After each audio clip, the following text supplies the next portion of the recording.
आज हम एसपीएसएस के एक बहुत ही पावरफुल टूल की बात करते हैं जिसका नाम है रिकोड इनटू सेम और डिफरेंट वेरिएबल। मैं भी एसपीएसएस का 11 वर्जन यूज़ कर रहा हूँ जिसमें ये इस तरह से आ रहे हैं। नए वर्जन में दोनों यहीं पे आते हैं ट्रांसफॉर्म में, record into same, record into different variable. पहले हम एक केस की बात करते हैं, फिर ये आएगा कि क्यों यूज़ करना है इसे। जैसे मेरे पास दो वेरिएबल है यहाँ पर, एक सेल्स एक resale of the vehicle sales. ये कुछ अलग अलग हमारे पास मैन्युफैक्चरर्स हैं और हर एक अलग अलग मॉडल्स हैं। पहले दो वेरिएबल मैंने स्ट्रिंग टाइप के लिए हुए हैं। ये फाइल एसपीएसएस की सैम्पल फाइल्स में से ली है मैंने। और दो मेरे पास मीट्रिक टाइप के वेरिएबल हैं, रेशो टाइप के वेरिएबल हैं। तो सबसे पहले तो एक चीज़ देखिए कि हमारे ये ऐसे क्यों बोलते हैं कि एक भी मिसिंग फ्रीक्वेंसी नहीं होनी चाहिए। डाटा क्लीनिंग में हम लेते हैं कि मिसिंग फ्रीक्वेंसी ना हो। इसका क्या पर्पज़ क्या है, क्यों क्या बोलते हैं ऐसा। तो मैं अभी एक रिग्रेशन रन करता हूँ सेल्स और 4 ईयर रीसेल पे। डिपेंडेंट वेरिएबल सेल्स को लिया है, इंडिपेंडेंट वेरिएबल 4 ईयर रीसेल को लिया है, और यहाँ सेव में मैंने प्रिडिक्टेड वैल्यू सेव कर दी है। कोई भी आपको एक चीज़ दिखाने के लिए, इससे कोई पर्पज़ नहीं है मैं क्या सेव कर रहा हूँ।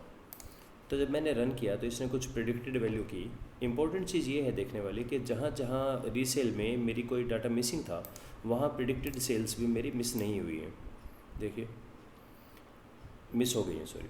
तो एक्चुअली मैं 157 वैल्यूज़ पे लेके रिग्रेशन रन कर रहा था, लेकिन जो रिग्रेशन रन हुआ है वो मेरा हुआ है डिग्री फ्रीडम 120, यानी 121 के ऊपर रन हुआ है मेरा रिग्रेशन, सब पे रन नहीं हुआ है।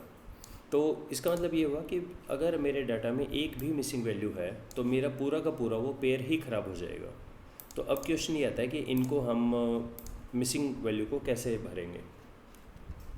एक अर्लियर वीडियो में मैंने बात की थी रिप्लेस मिसिंग वैल्यू ऑप्शन की, जिसमें 4 ईयर रीसेल को हम यहाँ डाल दें और हम सीरीज़ मीन से कर सकते हैं replace, mean of near by point, interpolation etcetera. लेकिन ये तब सही है सीरीज़ मीन से रिप्लेस करना जब हमारा पूरा डाटा होमोजीनियस डाटा सेट है। अगर बिल्कुल एक ज़्यादा चीज़ें हैं ऑब्जर्वेशन, तब हम सीरीज़ मीन से कर दें या नियर बाई पॉइंट से कर दें। अब यहाँ पर एक चीज़ देखिए, मेरे पास कुछ डाटा है सेल्स रीसेल का, ऑडी का, कुछ डाटा BMW, बिग कैडिलिक और सभी company, Chevrolet, Ford, Hyundai, Mitsubishi. तो अब क्वेश्चन एक ये है कि क्या एवरेज लेना ठीक रहेगा रीसेल का, क्योंकि BMW की जो रीसेल होगी और जो कैडिलिक की होगी रीसेल्स, या जो फोर्ड की होगी रीसेल्स, वोल्वो की होगी, क्या वो सेम होगी? डज इट मेक सेंस कि जो एक सब का एक निकाल के वो रीसेल यहाँ लगा दें? तो ऐसे में हम यूज़ करते हैं कि जो BMW की जो सेल्स है, रीसेल है, उसका एवरेज निकाल के उसको यहाँ फिट कर दें। हालांकि इसमें एक और भी पॉइंट है कि BMW में खुद में बहुत सारे अलग अलग मॉडल्स हैं और हो सकता है उनकी सेम ना हो। लाइक ऑडी के जो A4 है और A6 है, A8 है, इनकी प्राइस में बहुत डिफरेंस हो सकता है। अब देख ही रहे हैं ये 22 है, 39 है, तो मे बी अगर मॉडल की एक से ज़्यादा है तो उससे रिप्लेस कर दें।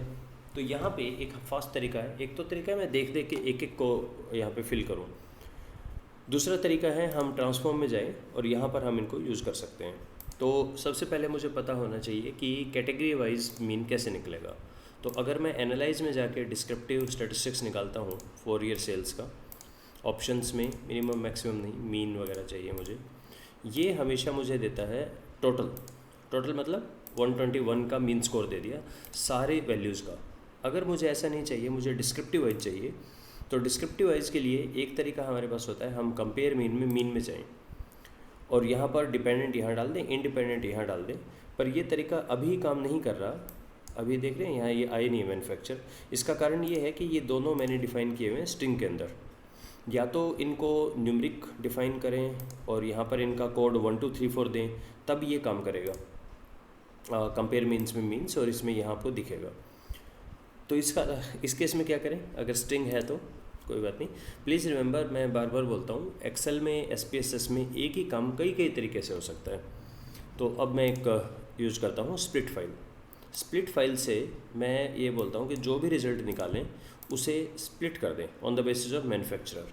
स्प्लिट फाइल का मतलब है ये हमारी पूरी फाइल को कई फाइल की तरह मान के चलेगा, यानी एक्यूरे का रिज़ल्ट अलग देगा, इसका अलग देगा। उसको भी दो तरह से, कंपेयर ग्रुप मतलब जो भी निकालें वो सबका अलग अलग, या इकट्ठा organise group, organise output by group. तो अभी कंपेयर ग्रुप पे हम करके देखते हैं। कहीं कुछ हुआ नहीं है, पर नीचे अगर आप देखें स्टेटस बार में लिखा गया स्प्लिट फाइल ऑन। अभी स्प्लिट ऑन है, अब मैं सिंपल ये बोलता हूँ, वही जो डिस्क्रिप्टिव निकाला था दोबारा निकाल दे डिस्क्रिप्टिव। और अब आप ये देखिए, अब इसने जो वैल्यू दी है, एक्यूरा का मीन है 21, ऑडी का मीन है 28, BMW का है इतना मीन, इतना मीन है। तो अब मुझे क्या करना है, एक मुझे ये भी पता होना चाहिए कि मिसिंग वैल्यू है कहाँ कहाँ। तो हम डिस्क्रिप्टिव स्टैटिस्टिक्स निकाल लेते हैं, डिस्क्रिप्टिव स्टैटिस्टिक्स मैन्युफैक्चरर का। और मुझे ये नहीं चाहिए कौन कितना है, डिस्प्ले फ्रीक्वेंसी टेबल छोड़ दें, पहली टेबल आती है मीन की। तो देखिए कहाँ कहाँ पर मिसिंग है। तो मिसिंग वैल्यूज़ हमारी हैं 3 4, ओके। इसमें एक और भी ऑप्शन है कस्टमाइजेशन का। अगर आप किसी भी टेबल पे डबल क्लिक करते हैं तो ये टेबल एडिटर खुल जाता है। अब मैं पाइवट में जाके इसको थोड़ा सा ज़्यादा जो मुझे कंफर्टेबल लग रहा है ऐसा कर लेते हैं, ओके। मैन्युफैक्चरर में तो कोई मिसिंग है ही नहीं वैल्यू, ओके। सॉरी, मैन्युफैक्चरर की नहीं देखनी थी हमें फॉर ईयर रीसेल की वैल्यू देखनी थी। डिस्क्रिप्टिव फ्रीक्वेंसी मैन्युफैक्चरर में तो कोई मिसिंग है ही नहीं, फॉर ईयर रीसेल में मिसिंग है। और यहाँ से मैं इनको दो अलग अलग कॉलम में निकाल लेता हूँ। देखिए ये जब मैंने क्लिक किया तो आप देख पा रहे हैं यहाँ ये शेडिंग आ जाती है, यानी अगर मैं इसको मूव करूँगा तो ये मूव होगा, इससे मूव होगा, इससे वेरिएबल मूव होगा। तो अभी मैं इसको कॉलम में डाल रहा हूँ। अब देखिए कहाँ कहाँ मिसिंग है। BMW में एक वैल्यू मिसिंग है और उस वैल्यू को मुझे रिप्लेस करना है BMW के मीन 32.4 से। एक तरीका तो ये है कि BMW को ढूंढें, यहाँ लिखें 32.4। लेकिन अगर बहुत लार्ज डाटा सेट हो 5000 का 7000 का तो ये तो बढ़िया तरीका नहीं है। तो हम यूज़ करेंगे रिकॉर्ड। रिकॉर्ड के दो ऑप्शन है, record into same variable. Same variable मतलब उसी वेरिएबल को ओवरराइट कर दें, डिफरेंट वेरिएबल मतलब एक नया बना के उसमें काम करें। तो अभी हम सेम वेरिएबल पे काम करते हैं। पहले तो ये पूछेगा वेरिएबल बताइए। दोनों मेनू में सिर्फ एक ही फ़र्क है, यहाँ पे कोई नया नाम नहीं पूछ रहा है। और अगर मैं रिकॉर्ड इनटू डिफरेंट वेरिएबल करता हूँ तो यहाँ पे उस नए वेरिएबल का नाम भी पूछेगा। बाकी बिल्कुल सेम है मेनू, इफ़ और ओल्ड एंड न्यू वैल्यूज़, और दोनों में कोई फ़र्क नहीं है, हूबहू सेम है। तो अभी मैं सेम वेरिएबल पे काम कर रहा हूँ, फॉर ईयर रीसेल। और फॉर ईयर रीसेल पे करना क्या है, old and the new values. इसमें 5 चीज़ें हैं। पहला है इसके अंदर, अगर कोई एक वैल्यू है, जैसे 2 को मुझे 4 में कन्वर्ट करना है, तो ये वहाँ पर भी यूज़ होता है। कई बार स्कॉलर्स क्या करते हैं, जो डिपेंडेंट वेरिएबल है आर यू सेटिस्फाइड 5 पॉइंट पे पूछ लेते हैं। 5 पॉइंट पे अगर आप पूछ रहे हैं, उसके ऊपर आप फैक्टर्स बना के फैक्टर्स से आप प्रिडिक्ट करना चाह रहे हैं आर यू सेटिस्फाइड, तो जो 5 कैटेगरी होंगी तो डिस्क्रिमिनेंट, क्योंकि वो कैटेगोरिकल हो गया ना आपका, नॉन मीट्रिक हो गया dependent variable, are you satisfied, very satisfied से not satisfied at all, 5 point हो गया। तो ये हमारा हो गया इंडिविजुअल स्टेटमेंट, ऑर्डिनल होती है। तो यहाँ पर हमारा रिग्रेशन ना लग के हमारा लगेगा LDA, लीनियर डिस्क्रिमिनेंट एनालिसिस, और उसकी पावर काफ़ी कम हो जाती है जब जितनी आपकी कैटेगरीज इंडिपेंडेंट वेरिएबल की बढ़ती जाएंगी। तो उसके लिए कई बार हम ऐसा करते हैं कि हाईली सेटिस्फाइड को एक ग्रुप मान लेते हैं, न्यूट्रल को दूसरा, और डिससेटिस्फाइड और हाईली डिससेटिस्फाइड को तीसरा। वहाँ पर यूज होगा कि हम 5 को 3 बना दें, 4 को भी 3 बना दें, समथिंग लाइक दैट। यानी एक वैल्यू है और ये नई वैल्यू, या हम कर दें सिस्टम मिसिंग। लाइक इस केस में मैं करना चाह रहा हूँ, जो भी सिस्टम मिसिंग हो उसको 32.4 से कर दें। ये 32.4 कहाँ से आया, BMW का मीन है 32.4, तो जो भी मिसिंग हो 32.4। या आप रेंज भी दे सकते हैं कि अगर 15 से 20 के बीच में हो उसका कोड ऐसे दे दे। तो बहुत बारी अगर हमने क्वेश्चन रेशो टाइप में पूछा है और उसको आप कन्वर्ट बैक, यानी कॉन्टिन्यूस से आपको कैटेगोरिकल में कन्वर्ट करना है। फॉर एग्जांपल, एक तो एज को ऐसे पूछा जा सकता है व्हाट इज़ योर एज, और कैटेगरी हो 18 से 20, 20 से 22। दूसरा पूछ सकते हैं what is your age, fill in the blanks. Fill in the blank को अब हम कन्वर्ट करना चाह रहे हैं कैटेगरी में, तो हम रेंज यूज़ कर सकते हैं, बिटवीन दिस एंड दिस ये नई वैल्यू हो जाए। या रेंज, अगर हमारे पास बिल्कुल फिक्स है कि 18 से लेके और 55 साल की उम्र के पर्सन है, उनकी हम 18 से 20, 20 से 25 ऐसे रेंज दे सकते हैं। बहुत बार ऐसे होता है 18 का एक है, 19 साल का 2 है आदमी, 20 साल के, मैक्सिमम 25 से 30 हैं। तब हम क्या कर सकते हैं, ये यूज़ कर सकते हैं ऑप्शन लोअर्स्ट थ्रू। इसका मतलब जो वैल्यू मैं यहाँ अगर 25 लिखता हूँ, इसका मतलब हो गया जो भी सबसे छोटी वैल्यू है उस वैल्यू से 25 तक, यहाँ तक आप सबको एक कोड दे दें। यहाँ हम नया कोड दे देंगे उसका। इसी तरह से रेंज थ्रू हाईएस्ट, मतलब अगर मैं 25 और हाईएस्ट लिखता हूँ, इसका मतलब 25 और 25 से ऊपर जितना भी हो लास्ट वैल्यू तक सबको ले लें। तो ये यूज़ तब करते हैं जब हमारा यूज़ हो रहा हो कि बहुत सारे स्कैटर्ड हैं यहाँ वहाँ, तब या लोएस्ट या हाईएस्ट, और अगर फिक्स डिफाइन रेंज है तो रेंज को यूज़ करेंगे। तो अभी मैं सिस्टम मिसिंग को 32 से रिप्लेस करूँगा। कंटिन्यू। ओके, ये कुछ कह रहा है old and the new values हो गई हमारी।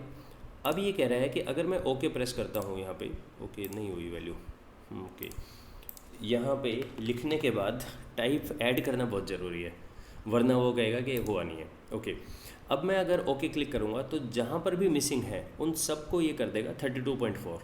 ऐसा तो नहीं चाहिए मुझे चाहिए सिर्फ BMW का 32.4 करें, तो हम यूज़ करेंगे इफ़। अगर मैं अभी करूँगा तो पूरी फाइल के मिसिंग को, क्योंकि अभी मैंने क्या दिया है, जहाँ भी सिस्टम मिसिंग हो उसको 32.4 कर दें। अब मैं कंडीशन देता हूँ इफ़ क्या कंडीशन है, अगर मेरा मैन्युफैक्चरर इक्वल हो BMW के। अब एक्सेल और SPSS में फ्रेंड्स याद रखें, जब भी हमें कभी न्यूमेरिकल्स लिखना हो हम सीधा लिख सकते हैं, यानी अगर ये कोड होता तो हम लिखते हैं 1 2, और अगर टेक्स्ट है तो हमें इन्वर्टेड कोमा में लिखना होता है। ये एक्सेल और SPSS दोनों का रूल है कि टेक्स्ट वैल्यू हमेशा इन्वर्टेड कोमास में और न्यूमेरिकल वैल्यू सीधे लिख सकते हैं। कंटिन्यू। अगर मैं ओके करूँगा तो BMW में यहाँ पे 32.4 आना चाहिए, आ गया। इसी तरह हम कैडलिक का करके देखें एक और। तो कैडलिक का है मीन 23.39, तो इसी को मैं दोबारा यूज़ करता हूँ, record into the same variable. अब यहाँ करते हैं मैन्युफैक्चरर इज इक्वल टू, और इसकी स्पेलिंग सेम होनी चाहिए। सो आई थिंक केसेस का फ़र्क नहीं पड़ेगा, मैं C छोटा लिख लेता हूँ यहाँ पे, CADILAC। और इसकी जो वैल्यू मुझे करनी है old and the new value, system missing की जगह 23.39, रीचेक कर लें कैडलिक में 23.39। So I hope this should work. Okay, इसका मतलब मैंने फिर से ऐड नहीं किया है, 23 को चेंज कर दीजिए, क्योंकि मैंने चेंज किया है 23 पॉइंट को चेंज। कंटिन्यू। और ओके करने पे हमारी कैडलिक की ये वैल्यू भर जानी चाहिए, नहीं भरी। ओके, इसका क्या मतलब हुआ, ये देखें, ये थोड़ा C को माइंड कर गया ये। कंटिन्यू।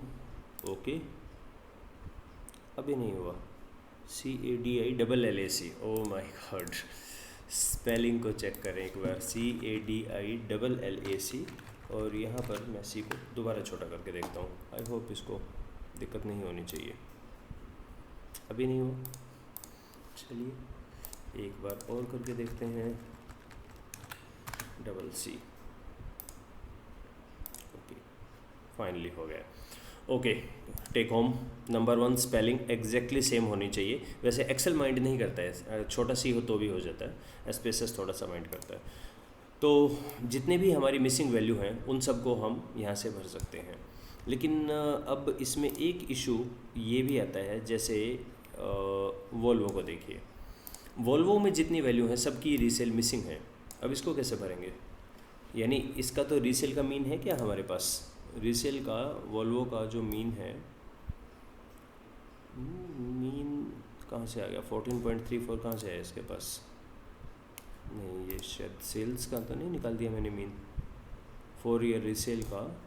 ओके, वोल्वो का है ही नहीं इसके अंदर, वोल्वो तो नाम ही नहीं है, तो वोल्क्सवैगन का है, वोल्वो का है ही नहीं। तो इस केस में क्या करें, यहाँ पर प्रॉब्लम हो जाएगी। तो या तो अब हम वोल्वो का डाटा ना ही लें, अगर जैसे इसमें यूज़ करना है, जैसे वोल्क्सवैगन का हो जाएगा, व्हाट अबाउट द वोल्वो, तो वोल्वो को इनको डिलीट ना करें, क्योंकि हो सकता है यहाँ काम नहीं आए, कहीं और जगह काम आ जाए। तो ऐसे केस में आप हमेशा डीसेलेक्ट कर सकते हैं इसको, जो हमने पिछले वीडियो में बात की थी कि हम यहाँ पर ले लें select if model is not equal to Volvo, तो इसका नाम लिखते हैं VOLVO। सेलेक्ट केस जो वोल्वो के इक्वल नहीं है, तो वोल्वो को बाहर कर देगा ये, और ओके, वोल्वो पे क्रॉप आ गया। तो और किसी चीज़ के लिए आपको चाहिए हो तो इसको वोल्वो को इंक्लूड कर लें, यहाँ पे आप एक्सक्लूड कर लें, बाकियों को आप बारी बारी भर सकते हैं। सो ये दो बहुत ही पोटेंशियल और पोटेंट मेनू है, रिकॉर्ड इनटू सेम और डिफरेंट वेरिएबल, इसी तरह से सिलेक्ट केस या split file. I hope something is clear. Thank you.